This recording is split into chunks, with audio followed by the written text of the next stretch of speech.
خش وراهم. الثاني: يا عمي والله خذل. خذ عندك تصحيح لما نشرته الزميلة المستقبل. نحن لم نذكر اسم الشيخ فهد سالم العلي، وإنما ذكرنا المدعو فهد سالم. يقولون أن الخضر راح يفتح مكتب لقراءة الفنجان ويضارب على أم علي لأنه حذر من سنة 2008. حمار ركبه خضر، هاد دبرها. تصور الكاتب حمار وراح ركب فوقه واحد خضر، شي يصير؟ هذا ما حدث تماما في المستهبل.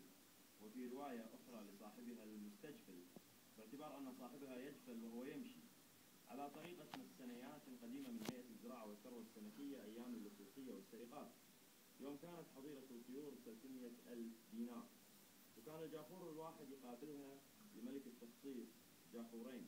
يقولون أن المستقبي يأمر الحمار اللي يكتب عنده بعد أن يعلق له عليه العلف من شعير العلقم، فيكتب ذاك الحمار ما يرضي الخبل المستهبل.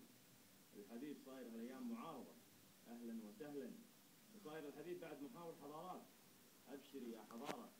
ويا ليت بعض المهتمين يسجلون الكلمات الرصينة العبقرية وصاحبها في سجلات الأرشيف كي لا تضيع، لأن الشعوب راح تتعلم منا فن الحمورية.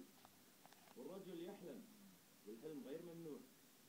ففي مرة جاء رجل مسكين يقطن في آخر الجبل إلى البلدة، استغرب الناس مجيئه فبدأوا يتساءلون، ثم قالوا: لم لا نسأله إلى أين أنت ذاهب؟ سألوه فقال: رايح أخطب بنت الملك. معقول أن يوافق؟ ردوا بدهشة: معقول؟ الملك لا يمكن يناسب واحد مقطع مثلك. فقال: أنا موافق، وأمي موافقة، خواتي موافقين، جارتي مع عبد الله موافقة، وأبوي موافق، وعمي وخالي كلهم موافقين.